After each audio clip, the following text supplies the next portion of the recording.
Salut les amis, j'espère que vous allez bien, que vous vous portez bien, c'est le plus important. Donc on se retrouve pour une petite vidéo. Alors le contenu de la vidéo, ça sera mon avis sur l'ampli de chez Denon, le AVC A110. Maintenant, avec le recul que j'en ai, je vous donnerai mon avis et ce que je pense de cet ampli. Je parlerai aussi des enceintes Klipsch, les RP600M en bibliothèque.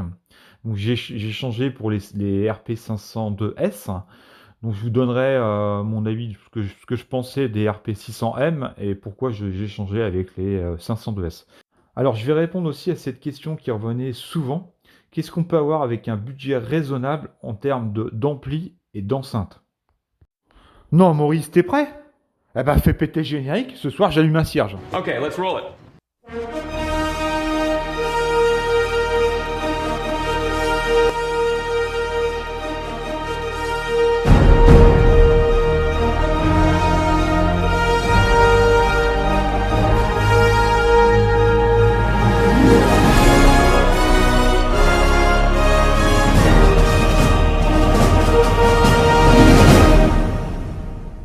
Alors je vais commencer cette vidéo pour donner mon avis sur le AVC A110 de chez Denon, l'ampli AVC A110.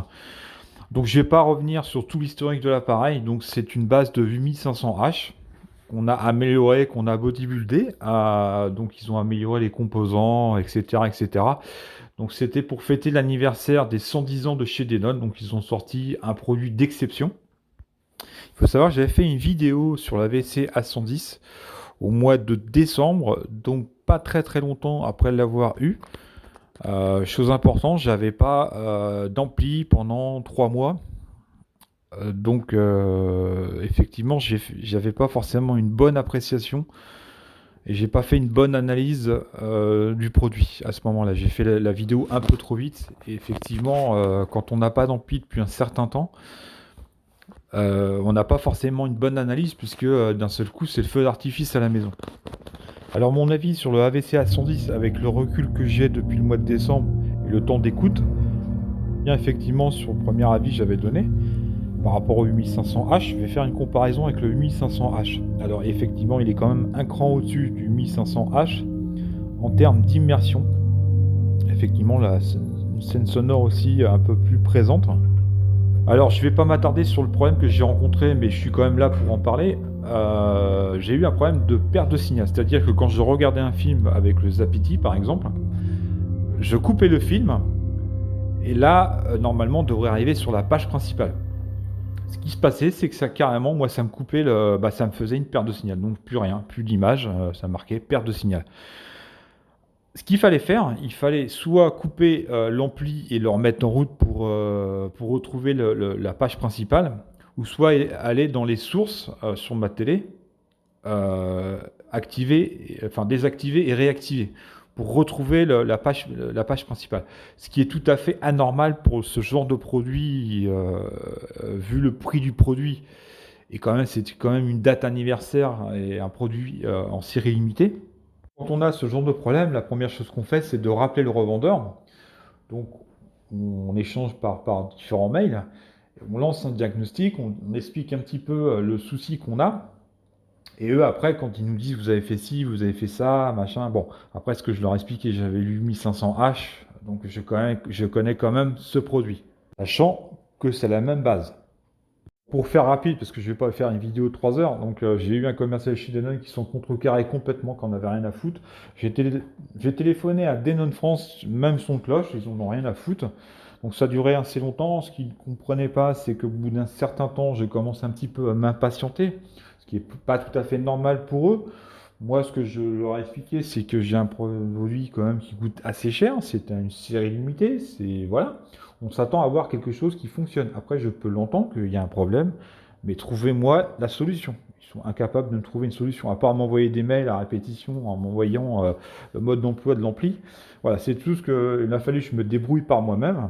Et le problème est résolu en partie. Alors, le verdict ne va pas s'établir sur le problème que je viens de vous parler, mais sur sa qualité de son. Alors je serais de très mauvaise langue en vous disant que c'est de la grosse merde et qu'il ne faut surtout pas l'acheter. Alors mon verdict, rapport prix-performance injustifié. Effectivement, il a le DTS X Pro en avant-première, il a une garantie de 5 ans, il a des composants, voilà. Bon, c'est vrai qu'il est au-dessus du 1500H. Alors, ce prix était justifié parce que effectivement, c'est une série limitée, etc., etc. Alors, si on veut parler sur l'acoustique du produit, effectivement, il a une très bonne immersion, mais je pense qu'avec un Yamaha, j'en ai parlé beaucoup sur mes vidéos antérieures, avec un Yamaha, un 2080 que j'ai eu, ou un 1080, ou le 3080 que je ne connais pas, mais c'est la même base, je pense qu'on peut arriver à un produit équivalent à celui-là et beaucoup moins cher, et couplé avec un bloc de puissance. Donc c'était pour finir sur mon avis sur le AVC A110. Maintenant, on va parler d'enceintes, notamment des clips. Alors, ça sera sur la RP502S et la RP600M. Alors, c'est deux enceintes qui se ressemblent, mais en même temps qui sont différentes. Alors, je ne vais pas vous sortir les caractéristiques de chaque enceinte, mais on peut s'apercevoir qu'elles ont exactement le même poids, à part effectivement que la RP502S est un son directionnel, donc elle a effectivement deux woofers et deux tweeters. Alors, j'avais commencé par les RP600M en surround arrière. Et après, j'ai évolué avec des RP502S. Donc je trouve, effectivement, j'ai trouvé que les 502S avaient un son beaucoup plus riche et plus immersif. Voilà, par rapport au RP600M. Chose aussi importante aussi qui m'a fait faire que j'ai revendu les RP600M, c'est le côté pratique. Il faut savoir que les RP600M sont assez mastoc, hein. Ils font 40 cm de profondeur, 20 cm de largeur et de hauteur. Donc c'est assez massif. Donc c'est un peu compliqué. D'ailleurs, je vous montre les photos là. Un peu compliqué de les incorporer dans son salon. Alors quand on a la place, tant mieux. Moi, c'était pas forcément le cas. Mon salon est pas forcément adapté à ce genre d'enceinte. Si mon salon est un petit peu dénaturé par mon système home cinéma, bon bah tant pis.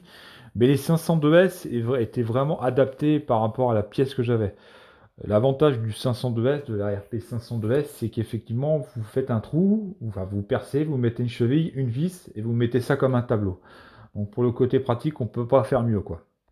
Et comme j'étais assez satisfait de l'acoustique des RP 502S, c'est pour ça que je les ai changés pour les RP 600M. Mais les RP 600M sont très bien aussi, hein, je ne vais pas non plus les dénigrer, elles sont très très bien aussi. Bon, c'est vrai que moi j'ai préféré les 502S. Mais après, ça c'est mon avis, c'est un avis personnel. Voilà. Alors on arrive à ma dernière partie de ma vidéo. C'est une question qu'on me posait à plusieurs reprises. Que peut-on acheter avec un budget raisonnable en termes de home cinéma, c'est-à-dire ampli, enceinte? Genre un 5.1 ou un 5.1.4 par exemple. Alors j'ai testé pas mal de matériel, notamment l'anti-mode, mon avis sur l'ampli, sur le Zapiti Audiocom. Voilà. Quand un produit est vraiment très mauvais, j'en parle même pas. Quand un produit est bon, voilà, j'essaie d'être au maximum le plus franc possible, je le dis aussi. Voilà, et donc effectivement, pour la partie enceinte et ampli, donc dans mes anciennes configurations que vous pouvez retrouver dans mes anciennes vidéos, j'avais effectivement un système ampli et enceinte. Donc j'avais un ampli, j'ai commencé par un 1080, donc j'avais un système 5.1.4 qui était terrible. C'était effectivement les focales, les cibles focales et les cibles focales Atmos. Donc on avait deux cibles avant. Les surround arrière, c'était effectivement des focales Atmos, donc c'était une enceinte. Enfin, c'était deux enceintes en une, tandis qu'on avait une cible focale et au-dessus on avait la focale Atmos. Et c'était un super compromis, c'était un très très bon son, c'est pour ça que j'en parle.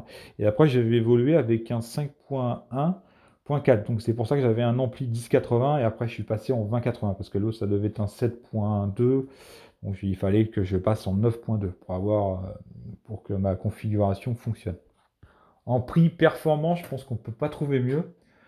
Sachant que moi, effectivement, j'avais un ampli Yamaha, donc j'ai commencé par le 1080 parce qu'au départ j'avais un 5.1. Donc le problème du 1080, c'est un 7.2, on ne peut pas faire du 5.1.4.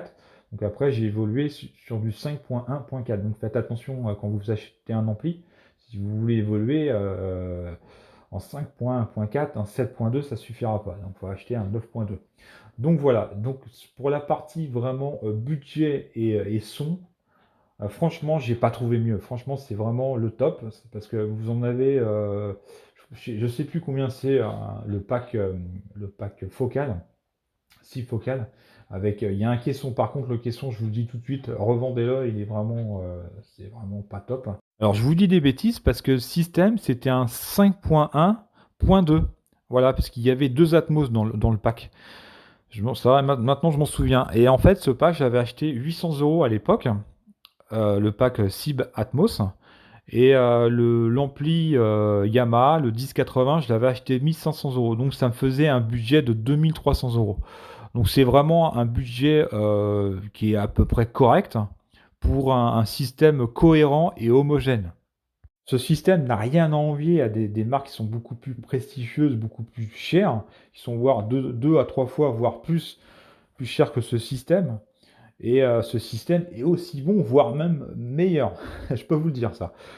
Donc je vous le conseille, si vous vraiment voulez pas vraiment mettre des millions dans un système home cinéma, ce pack est vraiment pour vous, quoi. C'est pour cela que j'en parle encore maintenant, parce que je me souviens que c'était un système dont j'étais vraiment très satisfait, pour un budget très raisonnable. Si vous cherchez un système cohérent et performant avec un budget raisonnable, bah, c'est ce qui vous convient le mieux en fait. On est dans le cahier des charges. Prix, performance, budget, tout y est. On arrive à terme de cette vidéo. J'espère que cela vous a aidé. Merci d'avoir regardé ma vidéo. Je remercie mes nouveaux abonnés, mes anciens abonnés. N'hésitez pas à vous abonner. Et on se retrouve bientôt pour une vidéo qui est différente de ce que je fais d'habitude. Mais ça va changer un petit peu. J'en dis pas plus. Et puis on se dit à plus. Je vous souhaite une bonne journée. Enfin tout ce que vous voulez. Allez, salut.